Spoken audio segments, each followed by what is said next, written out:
to start with today, I want to ask you just a blunt question. Have you ever thought about what it means to be a disciple?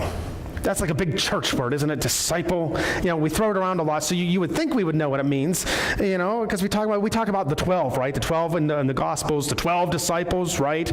But, we use it in other ways too in churches. Lots of churches have what they call discipleship programs, and they put a lot of money and effort into their discipleship programs so people can be disciples. And you might even use the term for yourself. You might call yourself a disciple of Jesus. But what does the term really mean? And many of us learned from Francis Chan in his book Multiply a few years back about discipleship. And in that book, he writes that a disciple refers to a student or an apprentice. That's what a disciple is, a student or apprentice. And see, in Jesus' day, disciples, they weren't specific to Jesus. Sometimes we read our Bibles and we think, disciples are Jesus people. But there were all sorts of disciples. So just like today we might say, I'm a disciple of Jesus. In that day, they might say, I'm a disciple of so-and-so. Pick a teacher, pick a rabbi, and I'm their disciple. And so it was known in Jesus' day that to be a disciple meant you would follow your rabbi or your teacher wherever he went. So if he had to go to that bratty little niece's birthday party, you were there with him, putting up with it, right? They would just follow him, and they would learn from the rabbi's teaching, and they would learn to do and be trained to do as the rabbi did. This is what disciples were, not just of Jesus, but disciples in general. So according to Francis Chan, a disciple, if you really get down to it, a simple word for disciple is follower. But follower, only if we take the term literally, because you're literally following after your teacher. And part of that following means you are obeying your teacher, you are obeying your rabbi and what he is teaching you. So foundational to this idea of being a disciple is this idea of obedience. To be a disciple means you obey your teacher, your rabbi. To be a disciple of Jesus means you obey Jesus. Not just in some things. No, that's not a true disciple, but in all things. You want to become like your teacher. So, good news for you, ladies and gentlemen. This Lent, which starts, this is the first Sunday in Lent, this Lent here at East Brady Baptist Church, we are going to be looking at some discipleship lessons that we learned from the life of Simon Peter. And we start that today with this passage. And we look at this account of, we call it the miraculous catch, right? Or we might call it the calling of Peter. And we see this foundational idea of obedience on full display. You got to obey in order to be a disciple. I mean, before Jesus issues the invitation to Peter, he says, come follow me, or come fish for people for me, Peter.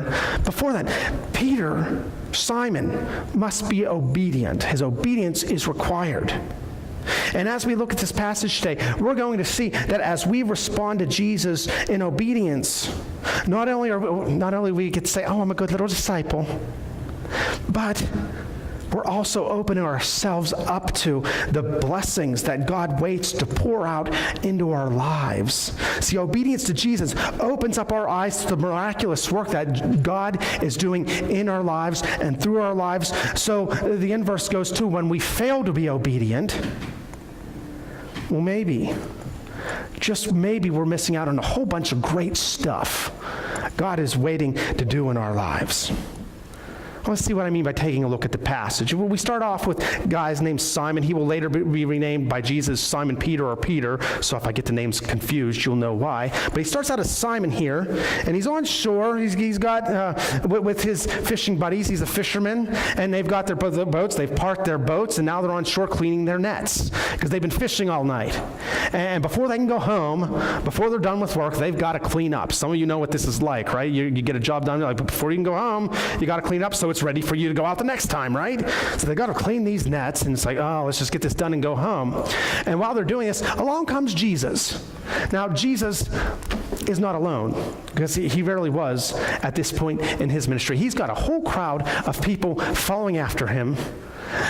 and they're just kind of getting at him and getting up at him, because they're so eager to hear the word of God, to hear the teaching of Jesus in their lives. It's like, so learn a lesson from this crowd, people. Let's crowd around Jesus and be eager to hear what he has for us, right? But they're so eager, they're crowding around him and wanting so many things that maybe it's causing Jesus to lose focus, or making it difficult even for Jesus to actually teach them the things they're wanting to hear, because they're all up in his face and he can't get it done. And if you're a parent, if you got kids, particularly if you're a mom, I think you probably are familiar with what this is like, of people just coming at you when you're trying to get something done, right? And you can't get it done, right? This happened in my house this week. It was a stressful week in my household because of the death in Pete's family, and so they were making arrangements to try to get to North Dakota. Good luck getting to North Dakota. No one goes there. So they were making those arrangements, and it was stressful, but on top of that, it was show week at Karn City High School for the musical, and Caleb was in it, and little Leah was in the pre-show that they do there. So every night it was stressful to get the kids to school by 5:30. So we had to get dinner ready and eaten, and had to get all the kids in their makeup and their costumes ready by 5:15, which is really early for us. Most of the time we eat around 6, sometimes 6:30, sometimes 7. It's just whenever we get it done. So it's stressful getting this all done by 5:15, so we have time to get the kids over to the school. So one night, Terry, my sister, comes home, and she immediately goes to the kitchen, and she starts making up dinner, as she does. And that's when Jane and Leah, my nieces, they get home. Excuse me. And they do what kids do.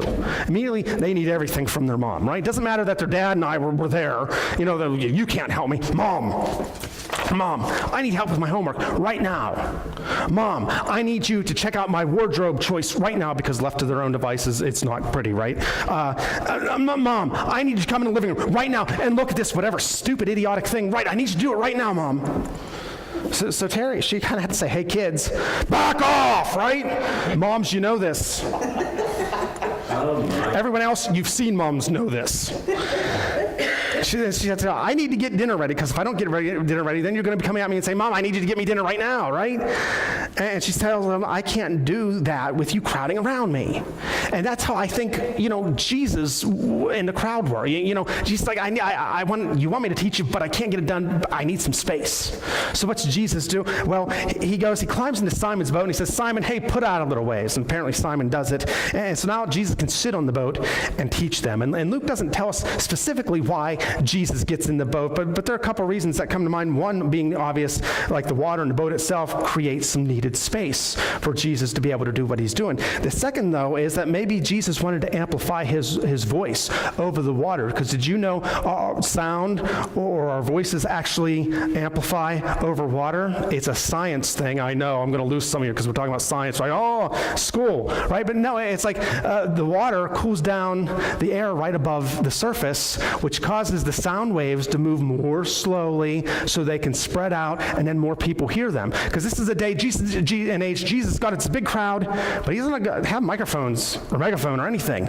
So maybe he goes up there so that more people can hear his voice. I don't know why. The important thing is, this is what puts Jesus on Simon's boat. This is what puts Jesus in close proximity to Simon. Now, and when you look at the other Gospels, you realize by this point in this interchange here, Simon and Jesus probably know each other at least a little bit, because in John's Gospel, John records that it's Simon's brother Andrew who actually introduces Simon to Jesus. So that's probably already happened at this point. So it seems Simon probably knows at least a little bit about this Jesus fellow who's climbing into his boat. And so Simon lets him do it, and Jesus from the boat then addresses the crowd, and he gets done, and then Luke tells us about this little interchange we get between Simon and Jesus. And in that interchange, Jesus says, Simon, put out into deep water and let down the nets for a catch. And then we get a response from Simon. And it's an interesting response because it's got two parts. The first is, Master, we worked hard all night and haven't caught anything. And the second part is, but because you say so, I'll let the nets down. You see, Simon, his co-workers, they had been fishing all night to no avail. They had caught nothing. professional fishermen, they've caught nothing, and now it's quitting time, and they've got nothing to show for a whole shift of work. So it's morning. It's bedtime for them. So they're tired. They're probably dirty because they've been working on these boats all night. I imagine they're discouraged from not catching anything, and maybe a little bit worried, at least for their short-term financial future, because like, how am I going to feed the kids? I got nothing to sell at market today. And then getting those nets out again that they've already cleaned means they're going to get dirty, and they're going to have to clean them again before they can go home. More work. Ladies and gentlemen, I think it's a safe bet that Simon and his co-workers did not want to put those nets into the water.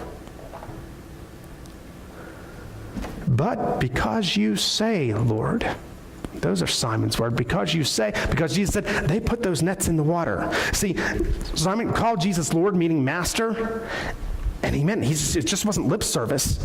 You're my master, Jesus. I'm going to do it. I might not want to, but I'm going to. So they say goodbye to my shift ending on time, and they take their boat back out into the deep water, and they put those nets down into the water. And when they do, when they are fully obedient to Jesus, look out. Because the blessings literally overflow. After a night of catching nothing, there were no fish. Now they've got so many fish that when they all pile into their nets and they try to pull them up into the nets start to break. And so Simon's motioning to James and John, the other boats, like, get over here, help us. So they get the second boat out there, and they're pulling in all these fish, so many that Luke tells us the boats start to sink. Now, picture what that must be like. I tried to picture that this weekend. You know what it reminded me of?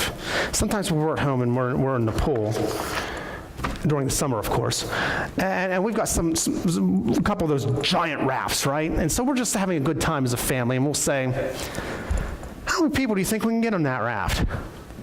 And so we just try it, right? And so one or two people get up on that raft, and it's pretty calm.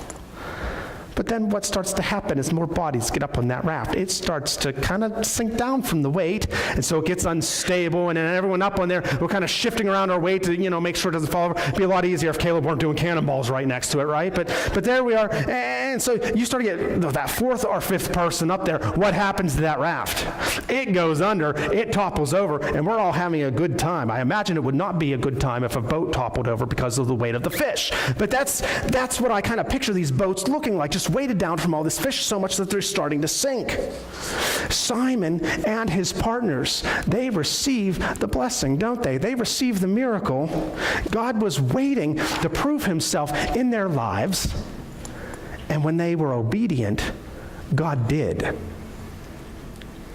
So what we see is that Simon, he first objects to what Jesus wants him to do. I don't want to do this, Jesus. But then he goes, oh, Jesus, Lord, Master, and he obeys. And he receives the miracle. See, Simon had to trust Jesus first, had to act in faith first, had to obey first to open himself up to receiving the blessing from God. Ray Pritchard of Keep Believing Ministries points out that there are three really, really useful, obvious lessons going on here, right here in this account. He says, first, God never gives us foolish commands. God never tells us to do something that's foolish. Might seem foolish to us, but ultimately it's not. You see, Simon and his friends, they've been out fishing all night. They caught nothing. They're fishermen. They know what they're doing. Jesus, you're just a carpenter. At best, you're a teacher now. But as we see, it's not such a foolish idea after all to do as God says. And second, God intends to bless those who obey him without hesitation. Jesus is standing in the boat with them. He's waiting there just to unleash his blessing. He's like, just do it. Peter, if you will just be obedient. Right? God's waiting to do it. Third, God's greatest miracles usually require our cooperation, our obedience. It's not that God needs our cooperation, doesn't need our obedience, it's just how he chooses to work, because it's how he proves himself to us. Even as he proves himself to Simon in today's passage. Simon had to cooperate, had to obey, had to act in faith. He had to let down those nets. And the question for those of us here today who would say, yes, I want to be a disciple of Jesus. I want to follow Jesus. That idea of obedience to Jesus. Are we really living out those 3 points we just talked about? How many of us are refusing to experience the miracles and the blessings that God wants to bring into our lives because we refuse to go back out into the deep water and put down our nets when God tells us to. God leads us to do something, and he tells us, I want you to do this, and we refuse. We refuse to follow God into something difficult, or we refuse to follow him into something unknown or different. We refuse to go back into those deep waters, that place where God waits to unleash his power in our lives, that place where God waits to prove himself to us. We're missing out on what God desires to do in this world, in and through our lives, because, well, maybe we're afraid. Maybe we're lazy. Maybe we're tired. Maybe we think we know better, God. These are all things Simon was probably thinking to himself. He's just like, I'm tired. I'm feeling lazy. I've been working all night, God. Jesus, if I tell those guys to go back out and do more work, I'm afraid of what they're going to do to me. Or Jesus, I'm a fisherman. I know what I'm doing. Right? But can you imagine for a moment? Imagine the outcome if Simon had not obeyed Jesus. There's an immediate consequence in that there would have been no miraculous catch, which would have, there was a financial windfall. When they caught all those fish, they could sell all of them, and they would have missed out on that. But there are ongoing consequences too. There would have been no miracle in the life of Simon here that would have authenticated Jesus to him, so maybe he doesn't follow Jesus. And we all know that Simon goes on to become the Apostle Peter, in and through whom Jesus establishes his church on this earth after the resurrection. So there'd be no church, we wouldn't be here. You see, the potential consequences of Simon not obeying Jesus are staggering. The consequences of Simon not obeying because what Jesus demands of him is inconvenient, or it's tiring, or it's scary, or it's different, or it's difficult, or it's laughable to some people. It's just astounding what the consequences might be when we don't obey Jesus. And so we look at that and we take it and we make it personal to us now. Well, the lesson we learned from that. Can you imagine the outcome in this world, in our lives, when we refuse to obey Jesus, when he calls us to something, when he sends us in a certain direction, and we say no? He says, go out to the deep and put your nets down here for me. And we decide it's just too much work, or the outcome's certain. We're not really sure how that's going to work out, Jesus, or it doesn't make much sense to me, so no. We don't do it. We disobey. What are the consequences of that we don't even recognize just because we don't know better? We don't even recognize the consequences in our own lives, in the lives of the people around us, in this world. They're probably staggering. But then we take the inverse of that. We turn that around. And we say, wow, can you imagine the outcome, the blessings, if we are like Simon and we do obey Jesus? What miraculous catch is God waiting to bring into your life today when we are obedient? If only we have enough faith to follow him, even into those uncomfortable places, away from what is easy maybe, away from what we know. Let me ask you, in our American churches today, are we bored? Are we bored in church? Are we bored with our faith journeys? And in so many churches, the answer for most people is yes. We're bored. And so what if God is desiring to do something about that? What if God is desiring to do something exciting? Or maybe he's just wanting to just turn that all upside down in just a wonderful way. And God's intent is on bringing passion, excitement back into our faith journeys. But to do that, maybe he's telling all of us who come into a church every week, I need you to put out into deep waters and put your nets down there. Maybe saying, I want you to do things maybe you don't want to do. I want you to take some risks. I want you to do some things that might not make sense to other people who aren't really involved in this conversation with God. In our personal lives, where is Jesus saying, I know you're tired from working your nets. I know you're tired from what you've been doing. But now for me, you've been over here. I want you to come here and put your nets down here. I want you to do this for me. Or where in our congregations is Jesus saying, look, I know you've gotten used to fishing the way you do and the times you do and how you do it, and maybe you're discouraged because there hasn't been a whole lot of fish coming in. But for me now, I want you to go over here and do this. Put your nets down here. Where's that happening?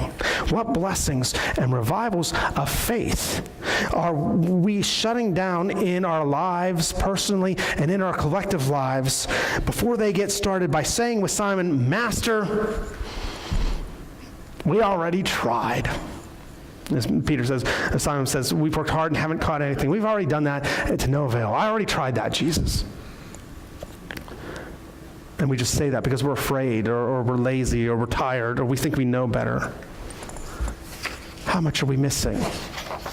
How much are we robbing ourselves of by not coming around to the place where Simon came around to and saying, because you say so, Lord, I'll do it. Not my say, Jesus, your say. See, as you follow Jesus, you seek to be his disciple, whereas God desiring to prove himself in your life. So he's saying, hey, let me prove it to you. Put your nets down here. Go do this for me. He's telling you to go do something. Telling you to do something different. The bad word in churches, right? He's telling you to take a chance and step out in faith. Have you obeyed? Have you put your nets down there? Have you trusted him enough to risk more hard work, more uncertainty? Have you trusted him enough to get over yourself and do what Jesus says? Because that level of obedience is one of the key things we learn from Simon Peter and what it means to be a follower, a disciple of Jesus. 2,000 years ago, when Jesus called out, as he does in Matthew chapter 4, hey, come follow me. He called out to Peter and Andrew and James and John as well. Those men couldn't have possibly had any idea what they were getting themselves into when it came to following Jesus. But they responded to the call. They went, they followed Jesus, and they followed him for real. They obeyed his teaching. They obeyed his directions. They did what he said in everything. And when they did, that opened the door for them to experience the glorious things that God desired to do in and through their lives. Oh, the things they've experienced. So all these years later, when we answer or have answered the call from Jesus to come follow me, to be a disciple, we kind of have a little better understanding of what that means because we're on the other side of the cross, right? We know what it means to follow Jesus. That call to obey Jesus, even in the small things, it's still the same. But you know what else is the same? The promise that we will experience the blessings of God in huge ways. Maybe not ways we expect, but in huge ways when we are obedient to our following of Jesus. So, to close, ask yourself today, where is God directing me to put my nets down? What is God asking of you? Where is he directing you? Where does he want you to serve him? What risk does he want you to take? Where does he want you to do something different? Where does he want you to follow him? Ask him. And then obey and receive the blessing. Let's pray.